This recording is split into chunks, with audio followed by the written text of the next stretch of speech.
Hi guys, and welcome back to the game room. This is a game setup tour for 2014. I did one of these last year, but I did it in December of 2013. Originally when RetroGameTech did his back in 2013, he did his in October. So I thought, it's October, we're coming near to the end of 2014, so I'll do my video game setup tour now.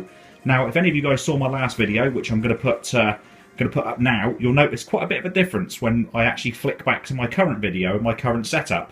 You're going to see things have changed quite a bit.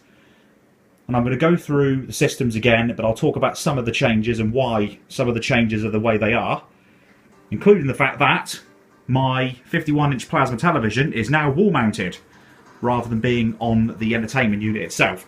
I much prefer it on the wall. It was always my intention to do that, so yeah, fairly recently that was done. In fact, it was done this week, so that was put on the wall, and it freed up the space along the top here, so you can see I've got more systems up there, and I'm going to start going through those systems for you now. I've also had a bit of a rearrange and tried to do a bit better cable management, which I haven't done a bad job. Could still be better, but you know, and everything could be better. At the moment, my PlayStation, my 1002 that sat down there, is currently playing Ridge Racer, one of the original box copies of it. You can see that's playing, and it's running through one of my acquisitions from this year. But I'm going to go through it all, and yeah, let's start off with the Sega Tower of Power, as I call it. I've got the Sega Mega Drive Model 1, I've got the 32X, and I've got the Mega CD 2. Now, I did actually pick up a Mega CD 1, if you've been watching my videos recently.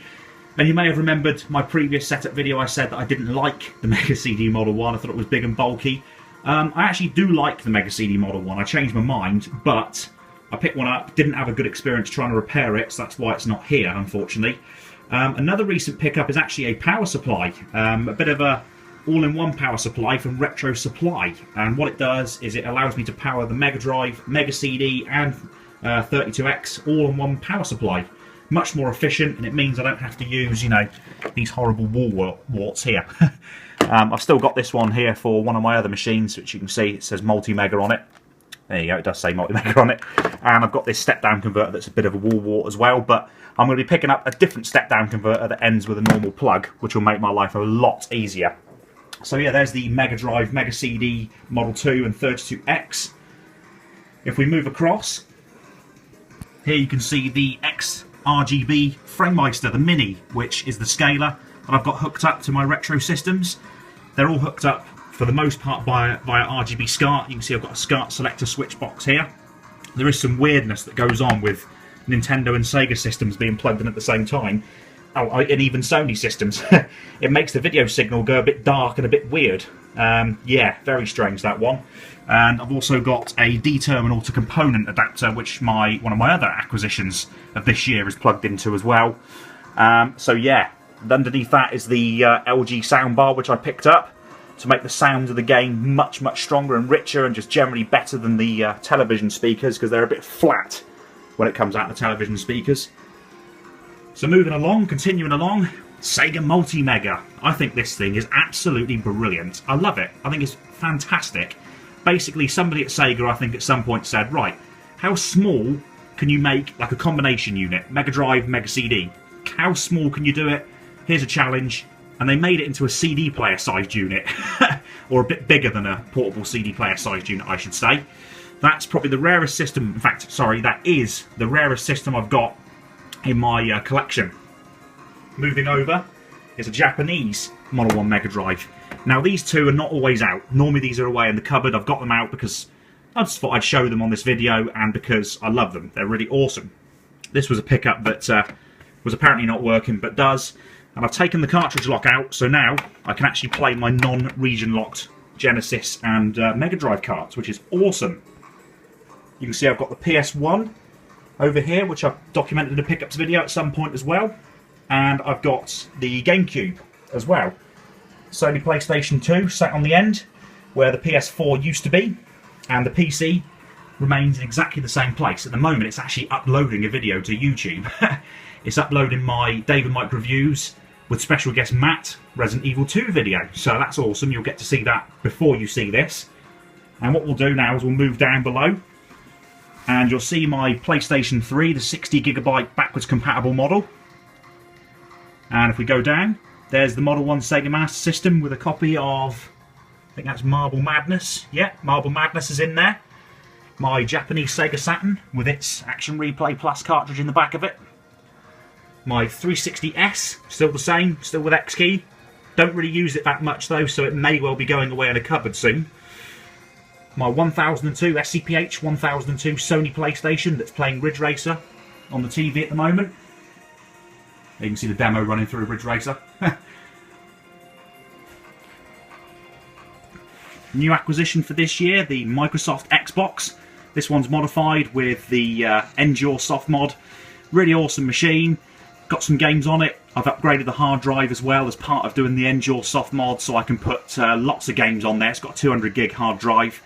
I've also loaded it with some emulators, although I don't really generally use emulators. But yeah, it's cool nonetheless. And there's my Sony PlayStation 4 on the end. Still going strong, still got it, still playing it, still loving it. Super Nintendo, it's looking a bit better than it did last year. If you remember rightly, it was yellowed and horrible looking. It's now looking much more like its original colour because I did some work to it. And you may notice this blank space here, or this empty space here. That is because my Sega Dreamcast gave up the ghost not too long ago and just wouldn't switch on. I did various things to it to try and get it running, including changing fuses and having a good look around the power supply, cleaning up the contacts. Nothing. The machine doesn't turn on, so that's had to be removed. I will pick up another one though, for sure. And there is my N64 as well. And just a quick note, the Amiga A1200 is still being repaired. It's not being repaired by Amiga Kit. It is actually being repaired by my good friend Jason.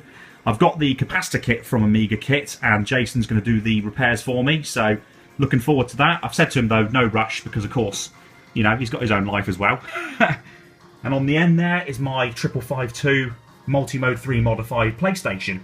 So let's have a look at my game shelf. And as you can see, my game shelf is a lot fuller than it was. You have to excuse the bully on the top there. And the Mega Drive 2, the Japanese Mega Drive 2. My boxed 1002B, SCPH 1002B is on the end there. And the box of my PS1. As well as the racking that my another one of my workmates, who's also called Jason, gave me. My Mega CD collection, which is expanded. You can see the games there. There's a whole bunch of backups there, Mega CD backups.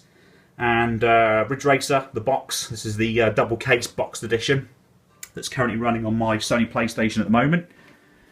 And you can see the Mega Drive games have expanded quite a bit. Originally there was Master System games on the left and Mega Drive games from there onwards. A couple of 32X games up there as well. You've got some of my boxes of SNES and N64 boxes, as well as the games.